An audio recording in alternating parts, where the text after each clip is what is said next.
सकते तो बोल दे, कोई नहीं, हम आपके भाई बता ये जो घटना हुई थी पूरी बता।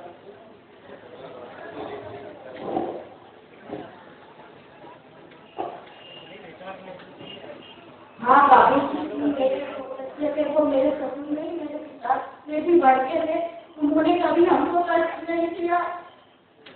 ये कहना चाहती हूँ कि बाप से भी बढ़ के थे, आज हमको खाया हमारे जल्दी कोई भी प्रॉब्लम किसको बात खेती की वजह से थी, बाकी घर में कोई भी प्रॉब्लम नहीं थी, हमारा बाप से बढ़ था। और उन्होंने 1:30 बजे मैं इंदौर में रहती थी तो मेरे पास फोन करके किया, बेटी बस मैं तुझसे ये आखिरी बार बात कर रहा हूँ। मैंने पूछा बाबू की आपको क्या तकलीफ है, मुझे बता दीजिए।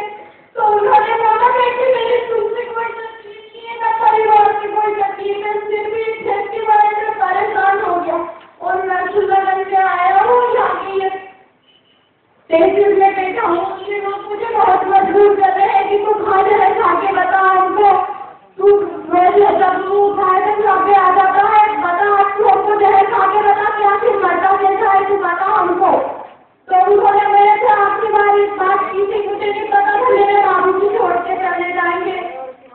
बस मैं इसलिए कहना चाहती हूँ, मुझे बहुत मजबूर किया गया क्योंकि हमारे बाबू जी पे बहुत बड़े बड़े संकट आए पर उन्होंने अपनी हिम्मत नहीं हारी, लेकिन इतने बड़े बड़े लोग उन्होंने मजबूर किया तो वो अकेले पड़े थे।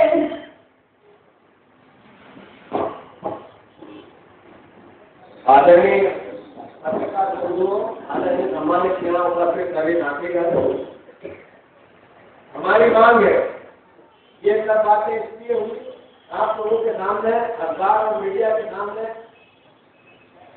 की वास्तविक स्थिति में हम पहुंचे और उसके निराकरण के लिए बात करें। सिर्फ राजनीतिक रूप से हम आप लोगों से मिले या बैठे या बात करने नहीं आए। छोटी छोटी मौत मैयत होती है, वहाँ मुख्यमंत्री हेलीकॉप्टर लेके पहुंच जाते हैं, या छोटे छोटे भी देश में आपने कथा करवाई जिसमें मोक्ष की प्राप्ति के लिए प्रवचन आदरणीय महाराज साहब ने दिए। ऐसे व्यक्ति जो आपके राज्य में आत्महत्याएं कर रहे हैं, क्या उनके लिए आपने कोई योजना बनाई है? पूरे प्रदेश में जो भी किसान आत्महत्या जिससे कर ली है उसको मुआवजा दिलाकर उसको अपमानित तहसील कराना हमारा, मैं समझता हूँ कि एक तरह से गलत द्रव्य होगा। परंतु उसके परिवार के जीवन यापन के लिए या उसके परिवार के साथियों के, उसके बच्चों की पढ़ाई लिखाई के लिए कुछ मिलना चाहिए, ये हमारी मांग है। हम मांग करते हैं इस मंच के माध्यम से कि आदरणीय मुख्यमंत्री जी के विधानसभा के अंतर्गत 10 लाख रुपए का मुआवजा हमारे महिला के परिवार को मिले, कम से कम 10 लाख। और परिवार के एक साथी को सरकारी नौकरी आपको देना चाहिए, देना पड़ेगी। मैं इस काम को आदरणीय यहाँ के काम कार्यकर्ताओं से अनुरोध करें, आपके परिवार का जान है ये समझ के इस लड़ाई को हमको लड़नी है। जब तक इस परिवार के एक नागरिक को नौकरी और 10 लाख का मुआवजा न मिले, एक ट्रक तक नींव का पत्थर आंदोलन को जारी रखना, इनके हितों की लड़ाई को लड़ना और मेरी भी जहाँ जहाँ आवश्यकता पड़ेगी, जब आवश्यकता पड़ेगी द्वारका भैया मैं आप लोगों के बीच में आने में कभी कोई कोताही नहीं बरतूंगा। आप लोगों का धर्म बनता है, हमारा कर्तव्य बनता है कि इस परिवार की सेवा में हम हमारा अपने आप को निखार भी करना है तो हम करें।